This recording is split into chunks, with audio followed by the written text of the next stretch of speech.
So let's talk just very briefly about how to visualize this geometrically. We come back to this later with a more geometric sophistication and really make use of this in a very powerful way. But it's great to have a picture of anything. We know that having a picture of the real line is really useful. You've been using that since elementary school to figure out how real numbers are ordered and how it works with graphing and all that kind of stuff. So what's the corresponding idea with complex numbers? And it's that these numbers are going to lie in a plane. So let me show you that, just a little Desmos graph here. So imagine the real number line is now just like the x-axis in the xy plane. And then we're going to make the vertical axis, what would be, we would often call the y-axis, we're going to turn that into where the purely imaginary numbers live. So the most important of all those, of course, is I have here in the red dot, and we're going to locate I. We would have called that the point 0, 1. We're now just going to call it I, or if we want to really be explicit, it's 0 plus 1I. But that's just an overly complicated way of saying just I. While we're at it, let's put in, so the way I'm telling Desmos this, is Desmos doesn't know that I'm trying to describe complex numbers, and so I'm just putting in x and y coordinates, but now I'm going to label that. I'm going to say, you know what, I'm going to think of that as minus I. Let's look at some other complex numbers I've got listed up here. 3 plus 2I, where am I going to locate that? I'm going to locate that with, I'm going to go 3 to the right, as if I'm trying to just locate the usual real number 3 on the real number line. But then I'm going to use that 2I. That I now becomes a direction indicator. The number in front of the I, I'm still using that just like a good old real number. I'm using it like a y coordinate. And you can see what I told Desmos to graph is simply 3, 2. And this can be confusing sometimes, that this pair of real numbers, 3, 2, that's exactly something we would graph in the xy plane in this location, 3 over and 2 up. When we think about it as the complex plane, we think of it as real number 3 plus 2 times I. If I wanted to be really explicit, maybe I could say 3 times 1 plus 2 times I. So I go over a certain number of ones, which is real units. I go over 3, and I go up a certain number of imaginary units, and that's 2 here. So again, we'll get practice with it. You get used to it with practice. Another one would be minus 1 plus 3I. That's something where I've got a negative real part and a positive imaginary part. That's plotted in the usual XY language. I'm just plotting the point minus 1, 3. That's this guy.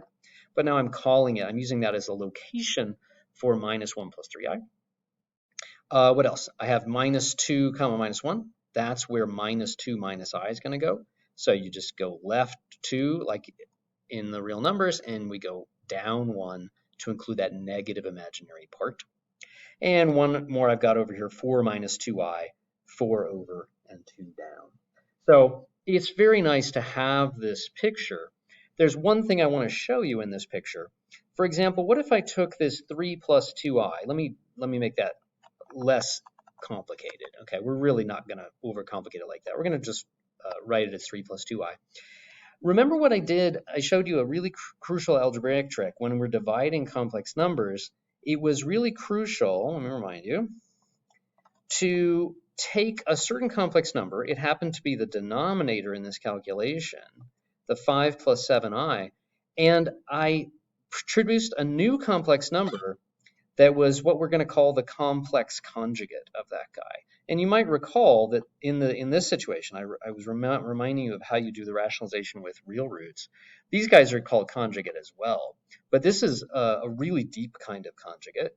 When you take a plus bi and just flip the imaginary part, then that's called the complex conjugate. It was super useful here because it turned out to rationalize. There's many, many other uses for that.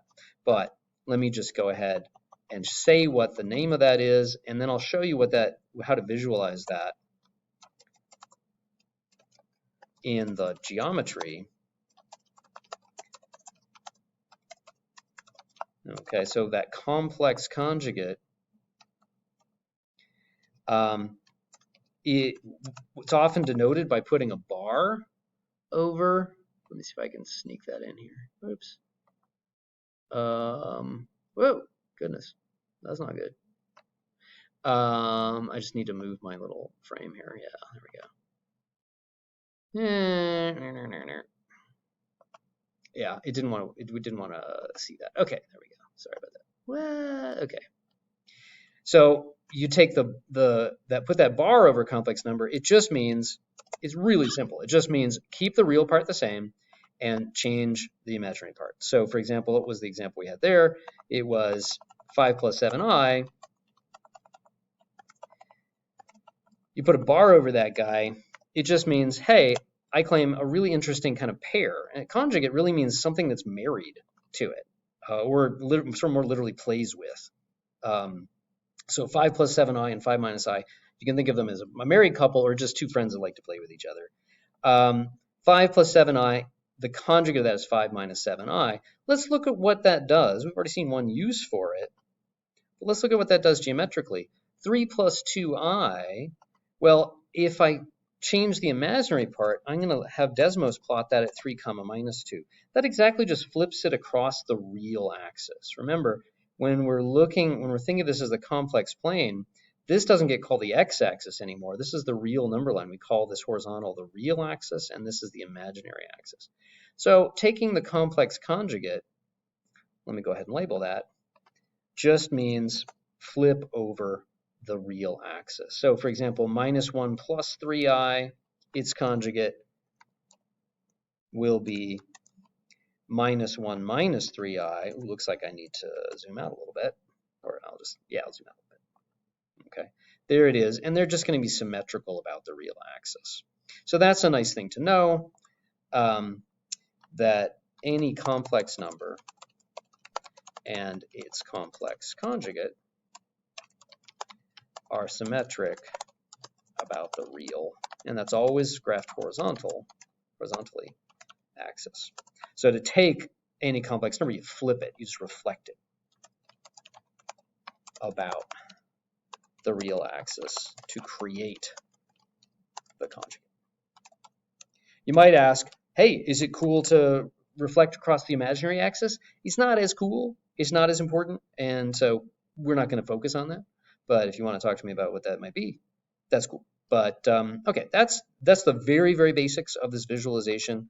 We don't really need too much more, but I wanted to make sure we can start to use that language if we want to.